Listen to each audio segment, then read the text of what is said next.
First of all, welcome back to Buffalo, Imhotep Gary Byrd. Thank you, brother. Good to be here. All right, all right. So, how does it? First of all, how does it feel to be back in Buffalo? Well, it's a feeling of what I call full circle. You know, I basically crossed a 50-yard marker in 2016. I came on the air in Buffalo in 1966 full time as a radio personality, and in 2016 it was a 50-year marker, and I think that when you start as young as I did, your measurement is on one level your personal experience, but on the other, it's also your professional, your broadcast experience, because the two are meshed together so closely. And at the point that I hit my teenage years, within a few of those years, I was gone, because I was in New York at 19. So a friend of mine said something to me, Ken Webb from WBLS. I've been interviewed a lot, around the world, really. And I had never thought of this point that he said. He was interviewing me for one of the shows he does. And he said that when I came to New York, he said, yo, man, you have to understand, when you came, he said, as a radio prodigy, blah, blah, blah, whatever thing he said, we were looking at you and, we wanted to be in radio. These guys are all older than me.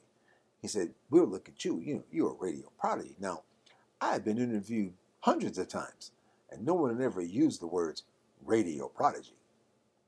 And I said, because it was an experience that I went through, but I wasn't observing it like that. It made me understand certain things, like my relationship with Stevie. Because when Stevie and I met, I was 17. He was 60. And so that's in Buffalo at War Memorial Auditorium. And I'm in broadcasting. He's little Stevie Wonder, growing sort of to go beyond it, but he's in that, and that. We meet, we have an exchange. And within 2 years, I'm in New York City. Okay?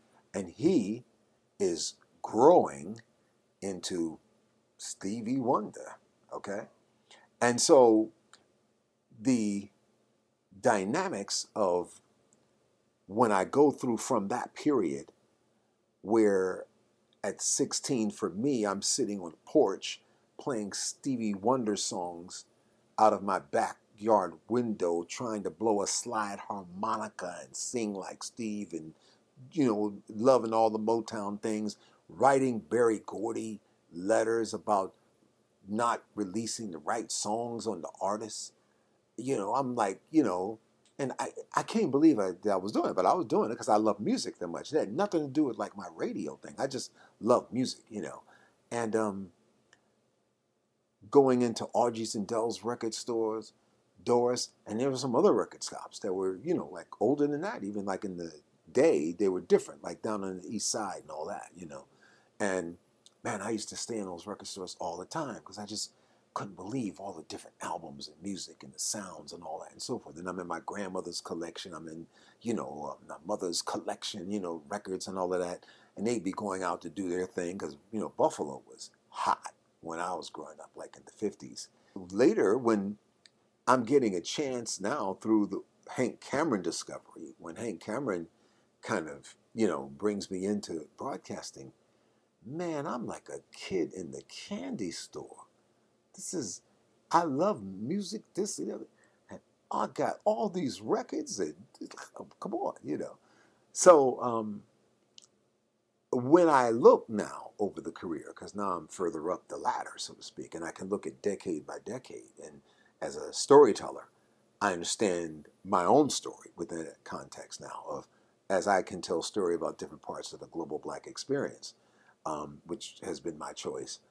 I can look at my own story and I can see it from a distance, and I can see a Hank Cameron coming into the fruit belt and coming to the community center, the neighborhood house, to do a recording for the radio station, and hearing a kid who's 14 years old, whose voice he hears, and asks him to stay after the play, and then poses the question to him, have you ever thought about going to radio? You've got there's that discovery moment that occurred then, and Hank put me into training. I didn't get on the radio until some couple of part-time shots at 16, like little voiceover things. I got on the air at 17 in 1966. And it was in 1960. By that time, I was prepared to move to Detroit because it was taking too long. I was 14 when I began, 14, 15 when I began the training. But a year later, it was too long. 2 years later, it was, man, I'm nervous. I want to get on. I want to do this. And it was Jerry B., who was doing a remote at, I think it's a place called Burgerland, something like that. And he had me doing the studio work while he was on the remote. And he finished, and there was still an hour and a half or something left to go in the schedule because the remote ended at this time. I'm in the studio, so he said, hey, go ahead and do your show. Do a show. That's what he said. So I hit the air. Falca's Beauty Studio presents a benefit fashion floor show and dance Sunday, September 8th between 5 and 9 p.m. Oh, yeah! At Shandu Supper Club with music by the Shandu's Trio with Ronnie Foster on organ. Hey, and also featuring the incredible and sensational Joe Ford to sing the blues. Oh, no. Baby. Got to tell you about. And Mulder recording stars Bob and Jean to sing their big hit. And on organ, a guy that you'll be hearing from for a long time. His name is Billy Nunn, and he'll be featuring the Billy Nunn Organ Trio. And dig this, Tiger, for your dancing pleasure. You'll have the Fabulous Blue Jays. Yes, the Fabulous Blue Jays on stage doing their steps. WUFO's own Al Brisbane singing Summertime along with top recording artist Jimmy Ray. Yes, indeed. And fall fashions from Saks Fifth Avenue, African prints from H.C. Byrds, mini dresses, and high fashion hairstyles. Don't miss this show. Prizes galore with wigs to be auctioned. Florence Speed as your mistress of ceremonies. Donation just $2. Get tickets at all Argy's and Dell's record stores, Falca's Beauty Studio at 515 Jefferson, and Landon's Barbershop at 9 Mortimer. Baby, this show is gonna be a gas. You know that I heard it. Remember, it's Falca's Beauty Studio presenting a benefit fashion floor show and dance September 8th, 5 to 9 p.m. at Shandu Supper Club. And so what people, especially school kids, whatever and so forth, in the afternoon, where they're getting out of school, what they were hearing was this 17-year-old kid on the radio who sounded like them and who... What was the feedback like?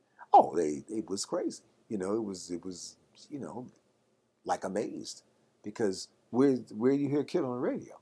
You don't hear a kid on a radio station per se. And my acceleration moved the way that it did because I was a trained public speaker when I came into radio. General Bass, who was an educator in the Buffalo public school system, had been teaching me before I ever got into radio public speaking, and entered me into public speaking contests. And when I left that school and ultimately went to from 87 to 37 and all that, I continued with the public speaking work and wound up winning the citywide speaking championship for the city of Buffalo while I was on the radio. So the dynamic of the two things meant that when I got in the studio, if I could stand and speak in front of 800 people, I could certainly talk to a microphone. And so the fear factor or the dynamics of what that might have been weren't there for me because of the public speaking training. And I was trained in drama as well. This is at East High School, and I'd started before that, but I was trained in drama and was doing Shakespearean work as well. Julius Caesar, Macbeth, Othello, all lead roles in all of those productions. So I've got the speaking thing going, and I've got the drama thing going, and I got the radio thing going.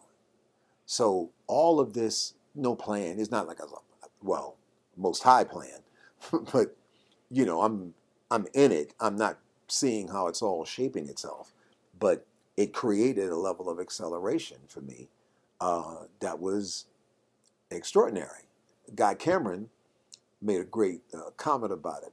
When I talked to the guy recently, I laughed about it because I said, yeah, I said, you remember he called me the 17-year-old monster. That's how he would come on before me. He said, all right, stand by, coming up is the 17-year-old monster, you know, that whole piece, right? And now imagine I'm introduced to WUFO and the whole thing with Hank Cameron, and one of my colleagues is Guy Cameron, you know, so we've got this energy going of a family kind of thing, you know. Bledsoe, we hung out.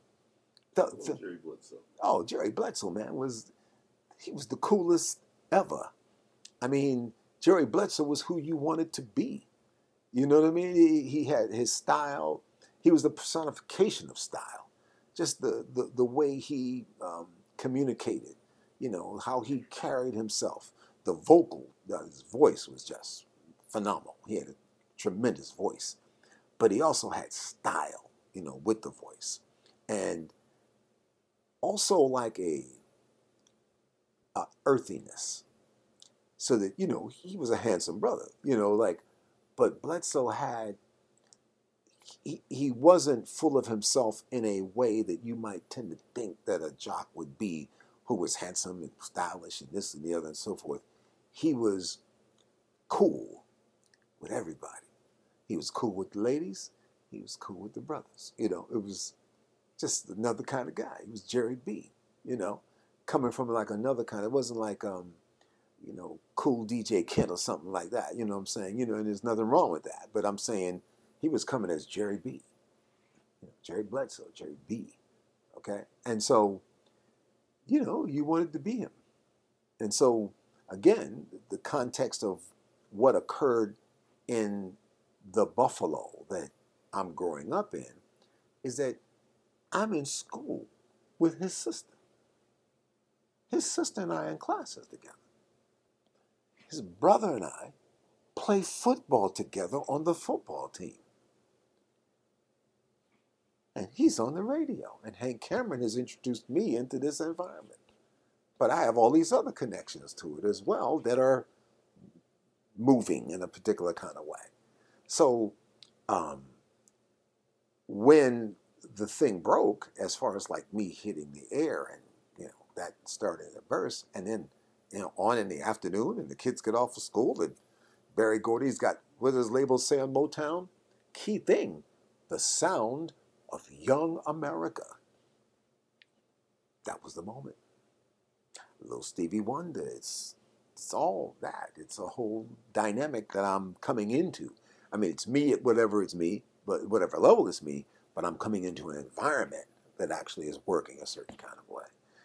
Not to mention the obvious issues of the civil rights movement and issues of social injustice and change and all that were happening at the same time. And you got Curtis Mayfield and the impressions of the work he was doing and the evolution of that, Nina Simone and, you know, all that.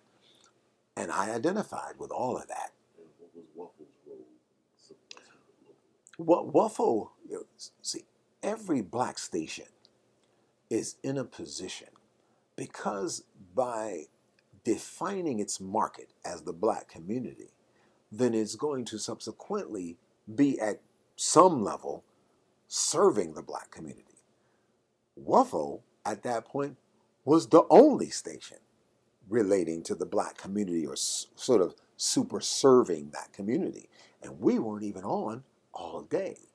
We're a daytimer. When the sun went down, I'm turning off the transmitter and it's gone. So you could hear the gap in what it was like to have the radio station on and what it was like to have it off. Okay?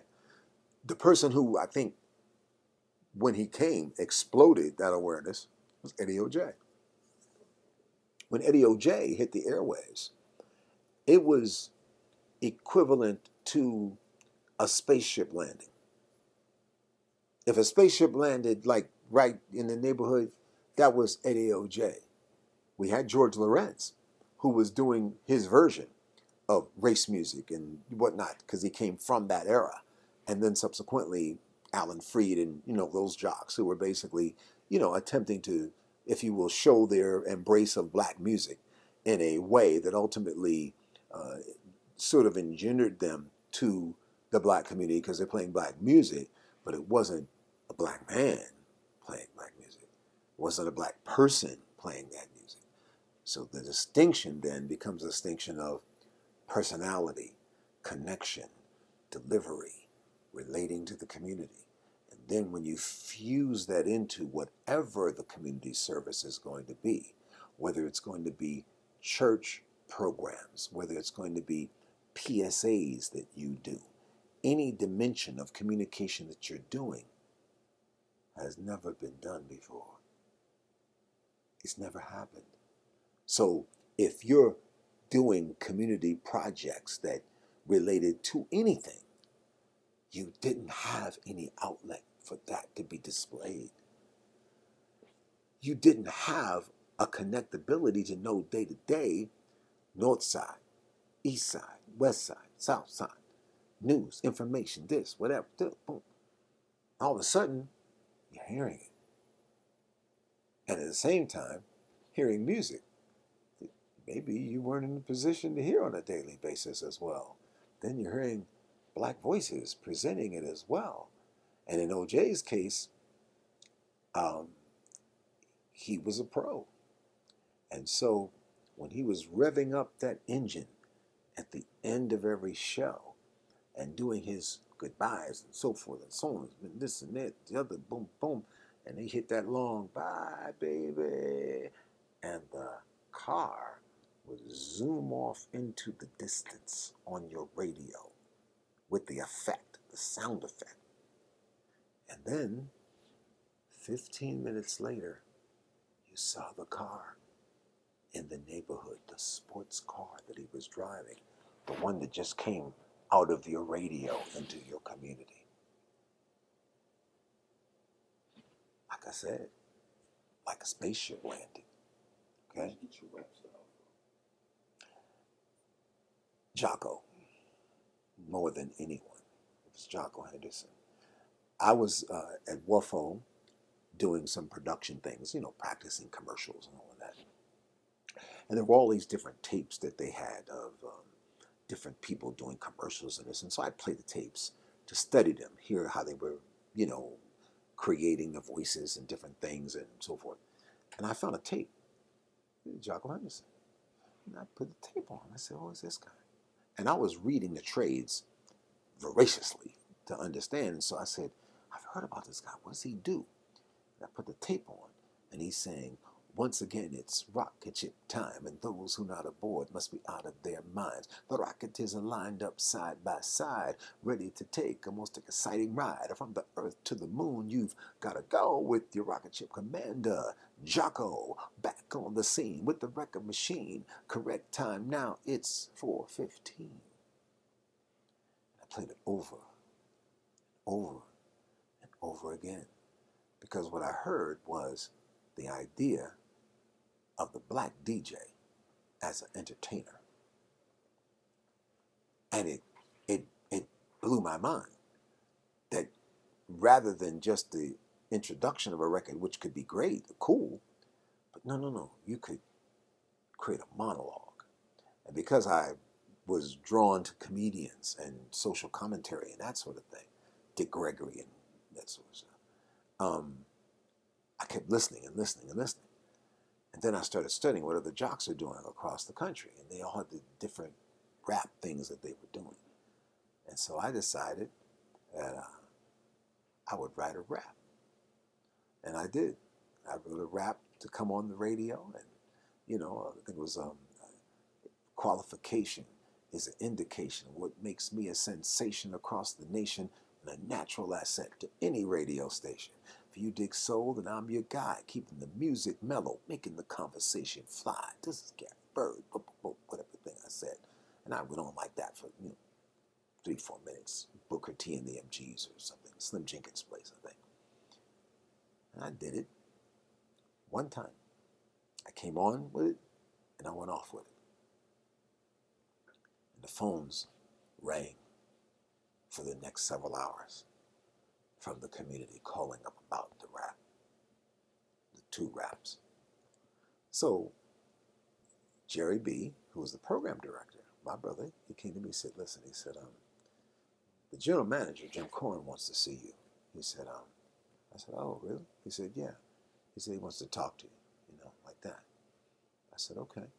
So I go in, and I'm thinking that because the receptionist is telling me, all we're getting is calls about these raps that you're doing, blah, blah, blah, such and such. I said, oh, wow. I'm like, I'm going to probably get a raise, like this guy's going to, they want to promote me or something, And I went in, the guy closed the door, and he said, I'm going to say this to you. He said one time, he said, if you ever do anything like that on the air again, any kind of rap like that, you'll no longer work on this radio station.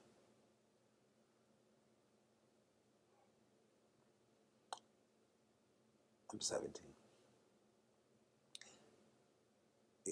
I felt like my head, like Exorcist, where the head turns around. I was like, is this guy talking to me? Because the receptionist was telling me, I think it was Claudia, the receptionist telling me, they're calling for your rap. They want that rap, that thing you were doing. And this guy's telling me, if I do it again, I'm fired. Well, I said, what is that about? What is that? What does that mean? And I started looking again. Record World, Jocko's Hit Kit. Jocko had a magazine called Hit Kit, where he profiled different jocks all across the country. Every time he published a magazine. I started looking, trying to find out. We got no internet. There's no internet. Okay, so we don't have any access. If you got a tape of a jock, Frankie Cochran in New York, or some jock, KGFJ, man, you could spend the whole day, you and your boys, on that tape. Because you didn't hear what was happening in all the different markets like that. So a tape was like gold. So I'm studying, trying to, what's going on with this? Why is this guy coming at me like that? And what it was the jocks were creating a personality motif that was giving them a persona that was making them bigger than the radio station. And so it wasn't just in that situation that I was in at WUFO, in different stations all over the country. There was like a crackdown on those jocks because there was concern about them becoming so big. So add the civil rights piece to it, and then you get a whole other dynamic. See? So in places like Los Angeles, you get Magnificent Montague, who's on the air, and who, one of the greatest black jocks ever. And he's on the air. He has all kinds of creative things that he's doing and all this. But he has certain phrases that he does on the air. Under the air, he's saying, burn, baby, burn, when the record is hot. Yo, burn, baby, burn. So when the record comes on, like it might be playing by itself, but if it's a hot record and he wants you to know how hot it is, he's putting in his voiceover, saying, burn, baby, burn. Like, kill it, take it. Okay, that's cool. People loved it. But then the Watts riots broke out. And there's this black guy on the radio while the flames are going up in Los Angeles, and the black guy's on the radio saying, burn, baby, burn. What about the riots in Buffalo? You hear anything about that? No, we talked about that. I knew you're doing a project on that. No, I couldn't figure out why when you had asked me that question. I was saying, well, why wouldn't that have been there for me? And I know why. I had to think about it because I was still grieving. My grandmother had died. That's why it wasn't even in my head. I want to ask about WUFO all day. I'm going to ask you this these last two. Sure. WUFO. Did you know Frankie Cochran and Don Mullins? Don Mullins was the general manager of, well, first Don Mullins was a salesperson. And he was dynamite. He was a dynamite sales guy. He developed an impact if you will, as a salesperson in the market. I think, if I remember correctly, Don was doing news or something at one point, and before that. But he also developed like a sales kind of thing, and then became the general manager, I think, at one point, if I remember correctly. I think he did. And just had a dynamic personality for broadcast administration. That was the sales, the marketing. He was off into that kind of piece. That was his idea. Well, what he brought to it. And remember, see, there's a place where black radio is like being discovered in the 1960s. And I say discovered, I mean to the extent of someone like D. Park Gibson, who is breaking down the power of the black market, or Magnificent Montague. Magnificent Montague did marketing plans. He called himself at one point a leisure time executive. This is a radio guy who calls himself a leisure time executive because he's creating marketing plans that show you the different benefits of your products or services being advertised or presented in the black market. And so what he specialized in was coming up with programs and projects for the leisure time of his community. So hence he became a leisure time executive. D. Park Gibson is doing books that are projects that are talking about the new growth and representation of the black market as black people are breaking through in terms of the social avenues that are being opened up through integration and so forth and so on, and what that market actually constitutes. So black radio is growing in its importance, and people like Sonderling Broadcasting and a few others, but Dynamic Broadcasting, which owned WUFO at the time, they've got not like one station. They've got Buffalo, they've got Pittsburgh, they've got Boston, and so forth and so on. And Sonderling has his New York and Frisco and Washington, D.C., and so on. So it's growing. It's growing into something. And the thing that it's growing into is a marketing concept that's going to open itself up to Madison Avenue beginning to recognize the importance of the black market. That's where Don Mullins plugs in a certain context in that framework, because you've got a opening dimension for black executives that wasn't necessarily there before, because remember, they were blocked out of many of those kinds of functions and interfaces. They weren't sales managers, they weren't general managers and all of that. They were breaking through to do those things. So they've got their issues, their struggles. Black jocks and personalities have theirs at the same time, but meanwhile this thing is growing and growing and growing, and black people are breaking through, and the economy is growing with it and bigger, and black music is getting better and better and more powerful, along with the shifting that's going to occur from AM to FM to your Frankie Cochran point here, where Frankie Cochran at WWRL's is a force to be reckoned with, just on WWRL. And then at some point, he integrates going towards WMCA. Then at some other point further down, he's going to become the program director of WLIB FM, which becomes WBLS FM.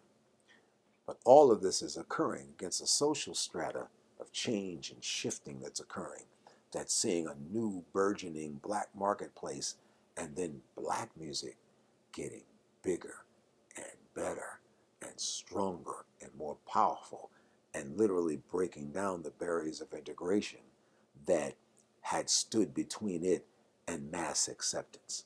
So you're now seeing all of this coagulating at the same time, and the growth of the medium pushed by the FM dimension that it opened up, creating a whole new power in terms of black communications companies, led in that instance by Inner City Broadcasting, in terms of NABOB and National Association of Black-Owned Broadcasters and that whole piece. So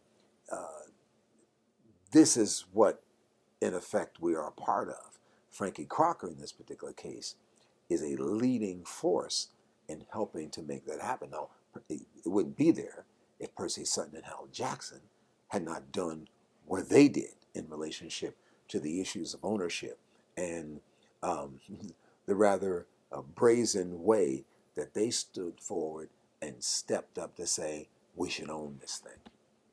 We should own it. We should own it, and it should belong to the community.